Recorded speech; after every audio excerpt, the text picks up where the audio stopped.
Hi, welcome to another tutorial for the Mercury live coding language. In the previous videos, you've been able to see how to use lists to generate rhythms or melodies for an instrument. But the downside was that we had to create those lists manually. And in this tutorial, I want to look at how we can use list functions to let the computer generate lists for us.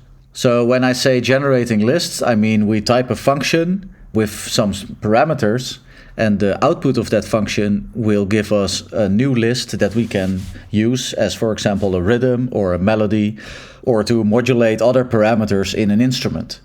So in this video, I want to focus specifically on using the list functions to generate rhythms.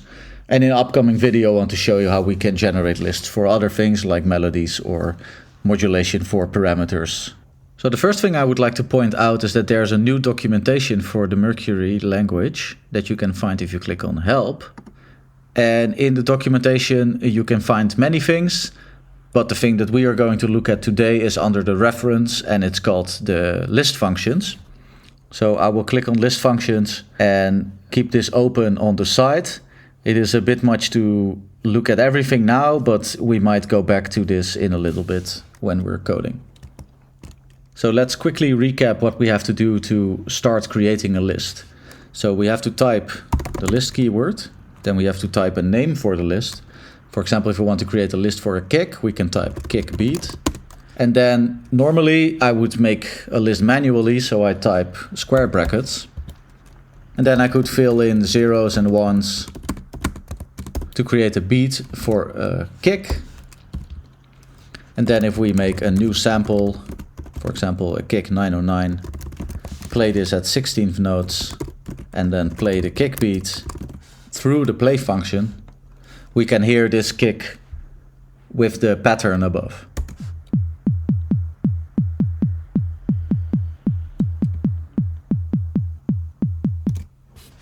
So you can imagine that if we want to create more complicated patterns, or if we want to create longer patterns, it becomes a lot of typing if we have to put in all the ones and the zeros, and even have to think about what actually will be a 1 or a 0. So this is where the list functions will come in. So first, let's have a look at the different categories of list functions that we have.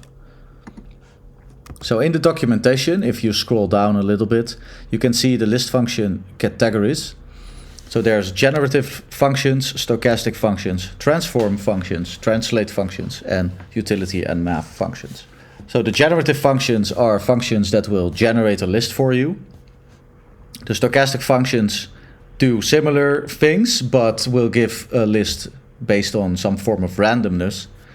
The transform functions will actually take a list or multiple lists and then transform them into some new list that will be the output.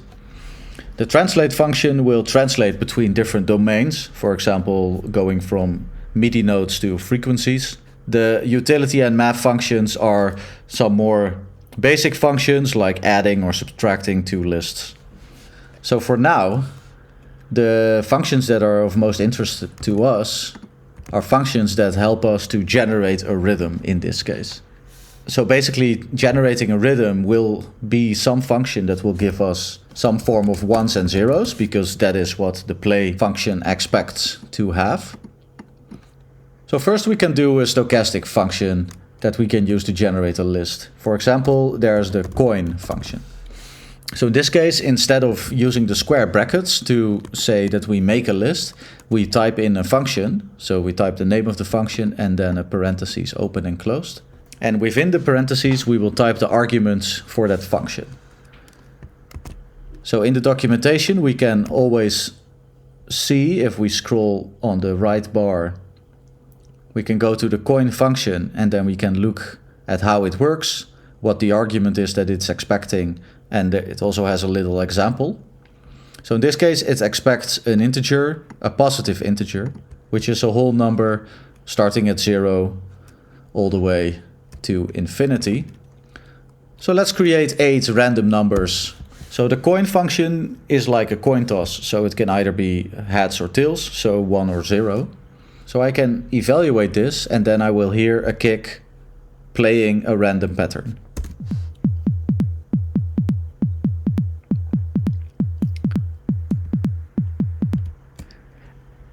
And now every time I evaluate, I will hear a different pattern emerge.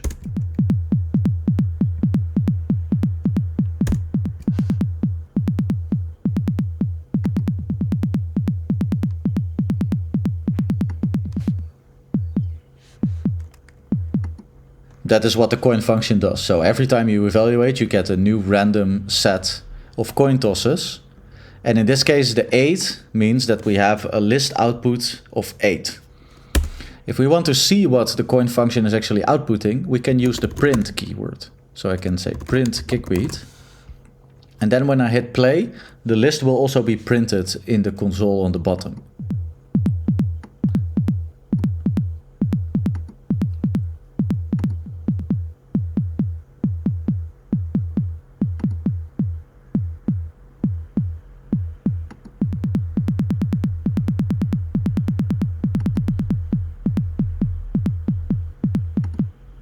So the print function is always useful when you start generating lists or performing multiple list functions, because at some point it might be difficult to track what is actually happening, and then the print function can help you to show this in the console.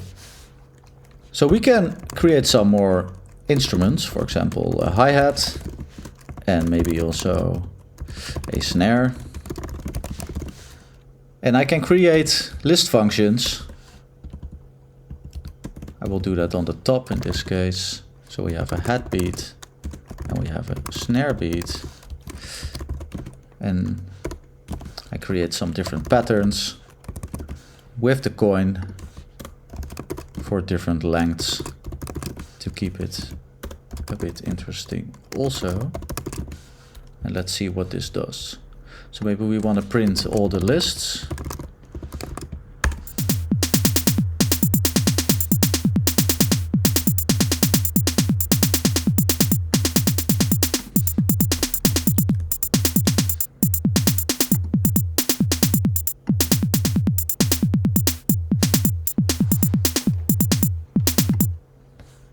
Okay, so now we are using the same list function for all the rhythms of the different instruments, but we can use some different list functions as well that will generate a rhythm, but not randomly.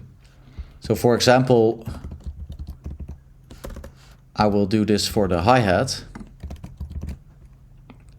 So one other function we could use is, for example, the so-called Euclidean rhythm generator, which is an algorithm that generates a pattern of ones and zeros based on a total amount of steps and a certain amount of hits. So we have two parameters. So for example, the total amount of steps could be 16, in the case that we have 16 notes in one measure. And then the total amount of hits means how many of those 16 steps will be a 1, so will be a hit, and all the other steps that are left will be a 0. So for example, if I just say a 1, then the hi-hat will only play once, and all the other times it will be 0. So we can see this in the console. There's 15 zeros, there's 1 1. So if I would do a 4, then we get 12 zeros and 4 ones. And you can see that the Euclidean algorithm spaces the ones evenly. So there's an equal amount of zeros between every one. Now when I change the 4 to some different number that cannot be evenly spaced over the list, we will get some points where there will be a 0, and there will be some points where there will be no 0 in between the ones. For example, if I say 9, not 49, 9.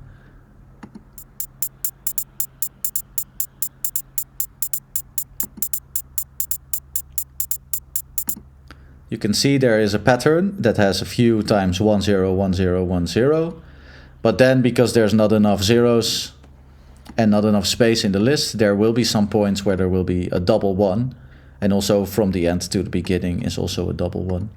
So the Euclidean generator is a deterministic algorithm. So the output of this combination will always be what is on the bottom here. So this could be good to know, because if I want to know specifically that I have 13 hits over a length of 16 steps, then I can just type 16, 13, and I will get the following pattern.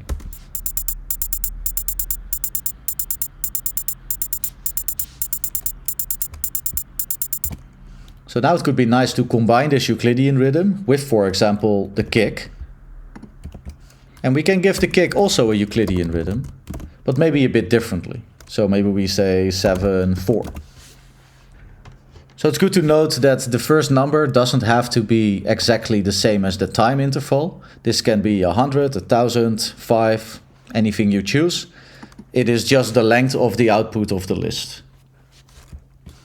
So I'll print the kick beat as well, so we can see what comes out of that. And then we can listen to the result.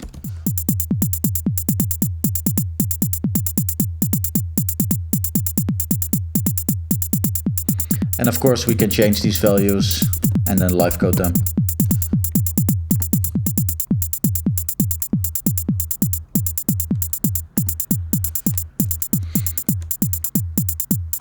And if we want to make something that is a bit more steady, we can go back to 16.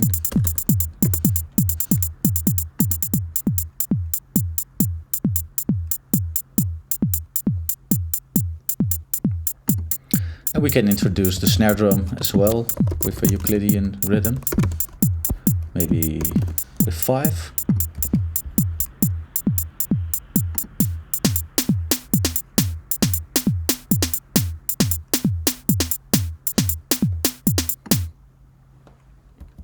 So the next thing that could be interesting is to find a way to combine multiple rhythms so we can have one longer pattern where different rhythms occur. Because now I decide the kick beat is this Euclidean rhythm, but it's that same rhythm the entire time. What if I want to switch between one Euclidean rhythm and then another one the next bar? So for that we can use the transform functions. So if we go to the documentation, we can see in the documentation under the transform functions that there's a method called join. So the join function allows us to combine one list with another list. So if I go back to just listen the kick beat, then I can type join and I can nest these functions, so I can have a function within a function. So I want to join two Euclidean rhythms. So for example, let me make them quite obvious. So this one will be very busy, 1611, and then this one will be quite open, 16.5. And then we can print it, and then we can listen also.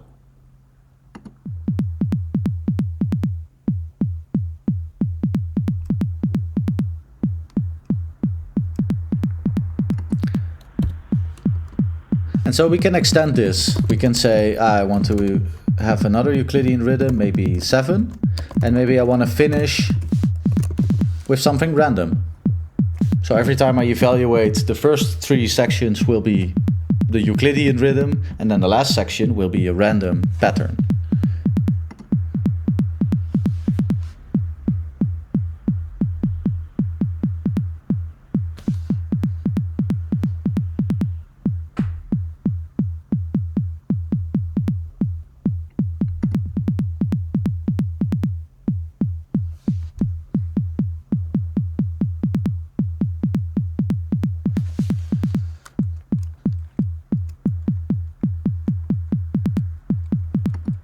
Now let's do the same with the hi-hat and the snare by combining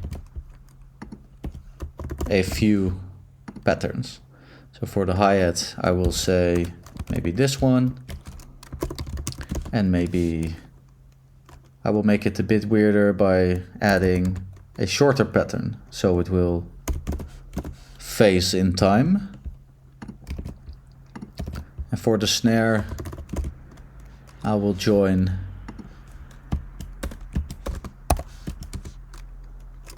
two Euclidean beats that don't have so much going on. We can print them and have a listen.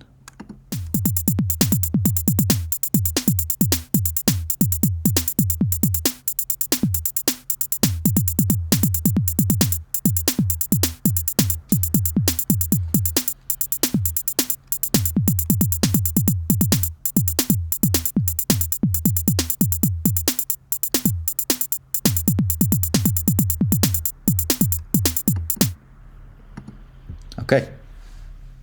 Now say you want to have a rhythm that only happens every 4 bars, for example. So for that there's also a function that you can use. So if I go to the list functions in the documentation, you can see, if I scroll down, that there's a method called every.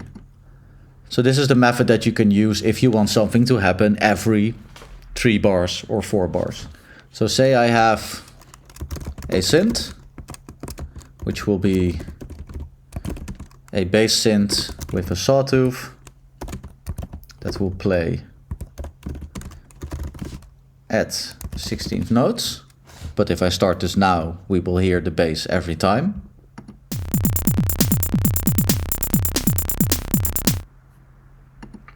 And instead, I will make a list function that will generate a rhythm, and then I will use the every function to only let the bass play a certain amount of times.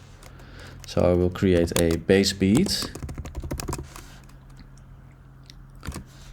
and the bass beat will be, for example, a Euclidean rhythm of 11/5. So let's play this to hear what that sounds like.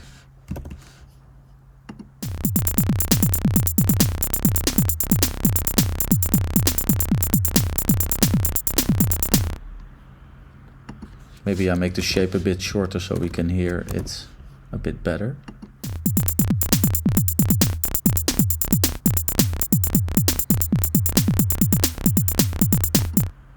Exactly. And now if I say every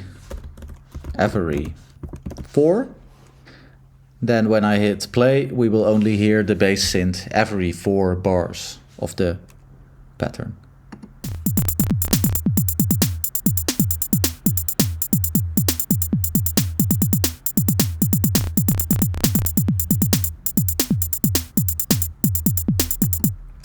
Or if I say every 2, maybe I make the bass a bit higher so we can hear it a bit better.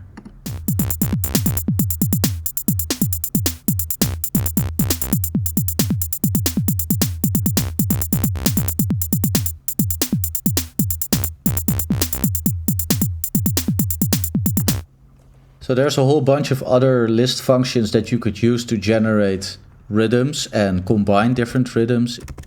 I would like to point you towards the tutorial section on the bottom here, where in chapter 4 more list functions will be explained. For the rest, you can always look in the list functions reference to find out what the different possibilities are. So for now, I will leave it at this, and then in the next video, we'll look at list functions for generating melodies for synthesizers. So I hope to see you around for that one. Bye.